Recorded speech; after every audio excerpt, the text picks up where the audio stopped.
आज तो भूख भी बहुत लगी है और आसपास कोई आबादी भी नहीं है।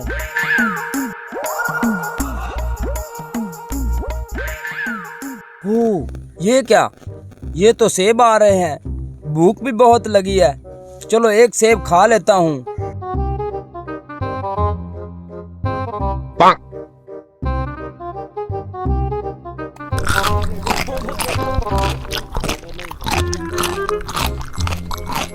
ओह, ये मैंने क्या कर दिया?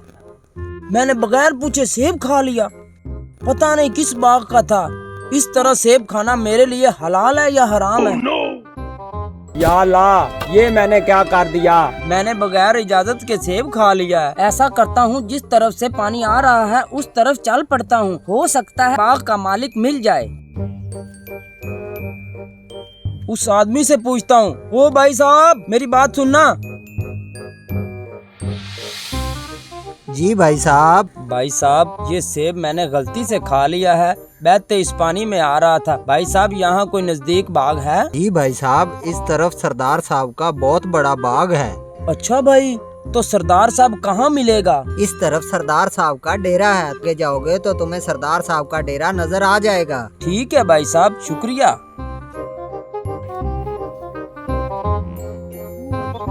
वो रहा सरदार साहब का डेरा। माशाल्लाह सरदार साहब, हर साल की तरह इस साल भी सेब की पैदावार बहुत अच्छी हुई है। सरदार साहब, इसमें क्या राज है? हाँ बेटा, इसमें बहुत बड़ा राज है। बेटा, अपने माल में से एक हिस्सा अल्लाह के बंदों में तकसीम करता हूँ। भाई साहब, सरदार साहब को मिलना था। मुझे लगता है तुम इस इलाके में नए आए हो। यही तो हैं सरदार साहब। सरदार साहब, मुझसे बहुत बड़ी भूल हो गई है। मुझे बहुत भूख लगी थी। पानी में तैरता हुआ सेब देखा तो मुझसे रहा नहीं गया और इसके 2 लुकमे खा लिए। मुझे बताइए, मैं इस सेब की क्या कीमत दे सकता हूँ? हाँ हाँ हाँ हाँ, सिर्फ एक सेब खाने की वजह से तुम यहाँ तक आ गए? इस तरह के बहुत से सेब सरदार साहब गरीबों में बांट बेटा, लेते। 1 मिनट रुको। ये सेब इधर दिखाओ। ये सेब तो बहुत कीमती है। ये बंदा मुझे बहुत नेक लग रहा है। एक सेब की कीमत अदा करने यहाँ तक पहुँच आया है। क्या तुम इसकी कीमत अदा कर पाओगे? जी सरदार साहब, आप हुक्म करें। मेरी 2 शर्तें हैं। पहली शर्त कि तुम 12 साल मेरी खिदमत करोगे। 12 साल मुकम्मल हो जाएंगे, दूसरी शर्त बताऊंगा। ठीक है सरदार साहब, मुझे ये शर्त मंजूर है।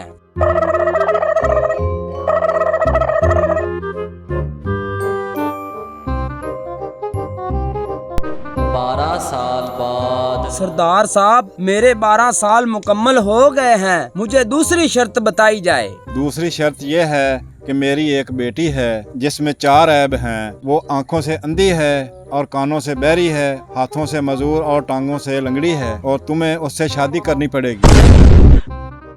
जी, मुझे मंजूर है। दोबारा सोच लो, तुम्हें सारी जिंदगी उसका ख्याल रखना पड़ेगा। जी, मुझे मंजूर है। अगर मैंने आपकी दूसरी शर्त ना मानी तो मैं उस सेब का हिसाब नहीं दे पाऊंगा। चलो ठीक है बेटा, निकाह की तैयारी की जाए। शादी के बाद।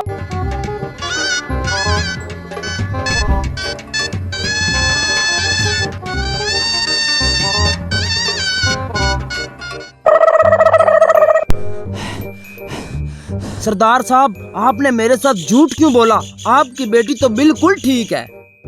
नहीं, मैंने कोई झूठ नहीं बोला। वो अंधी इसलिए है कि किसी गैर महरम की शक्ल नहीं देखी। वो बहरी इसलिए है कि उसके कानों ने कभी गैर महरम की आवाज नहीं सुनी। वो हाथों से मजूर इसलिए है कि उसके हाथों ने कभी किसी को छुआ नहीं। और वो लंगड़ी इसलिए है कि वो घर से नहीं निकली। वो तो ठीक है, लेकिन ये मेरे लिए कैसी सजा हुई? ये तुमसे किसने कहा कि मैंने तुम्हें सजा दी है? ये तुम्हारा इनाम है। ये कैसा इनाम है? कौन एक सेब खाने के बाद इसका हिसाब देता है? तुम्हारी इस ईमानदारी को देखकर तो मैंने तुम्हें अपनी बेटी का हाथ दिया है। शुक्रिया सरदार साहब। सरदार साहब नहीं, अब तो मैं तुम्हारा ससुर हूँ।